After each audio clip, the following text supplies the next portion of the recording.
So today we are making chicken foot, or what we call Sal Sev. And to make that we need 1 cup of flour.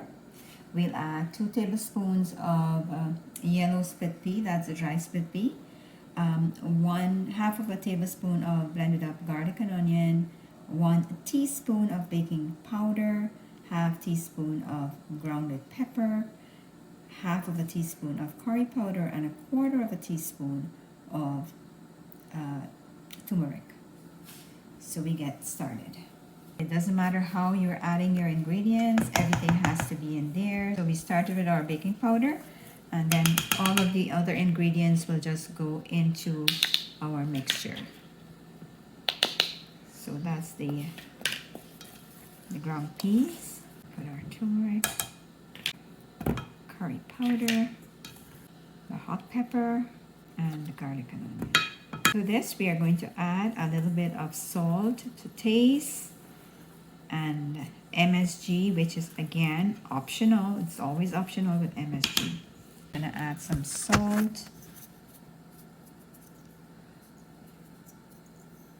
and we're gonna add a little bit of MSG, optional.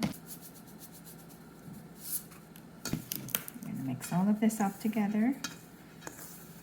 We're going to make it into a dough, just like you would for roti, because you have to roll it and then cook it. So it's going to make into a dough by pouring water into it. You just have to average the water. It could be like 1/2 of a cup to 3/4 of a cup, depending on the dough mixture. Like I said, it's going to be like a roti mixture, so you just average your water. If you see it's very dry, you just keep adding the water to it.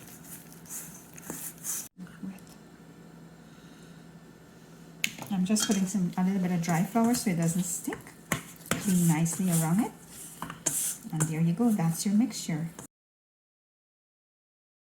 You just put flour on both sides of it, spread it out. Just rolling the dough out. And we floured both sides of the dough so that it wouldn't stick onto the cupboard or your rolling pin or whatever you're using to kind of roll it. And then we're going to put it on the pan to cook just a tiny bit before we cut it up. So this is ready to go on the pan to cook for a quick second before we start the cutting process and the frying process. Cooking it first is because 2 things. If you cut it as it was in the loy, it will stick too much, and this way it will allow it to cut easily, and the fry process, it would not prevent it from spattering all over you. So we're just kind of quenching it here. You just want to get it to that place where it's just tiny bit cooked, so the cutting would be a little easy.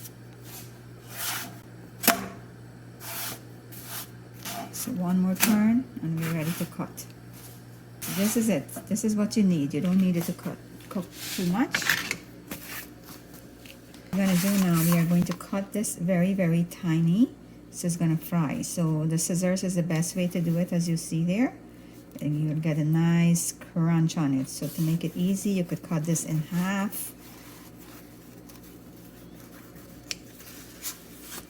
And then you can start cutting this very tiny, like very tiny sliver.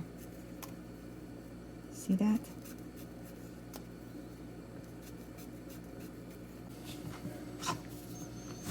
Okay, 2 cups of oil. Lower it in.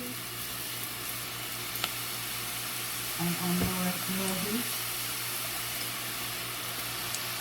This is the texture you want. This is already finished.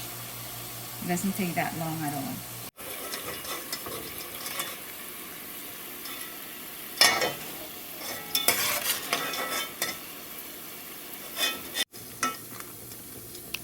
One, two, three, here we go.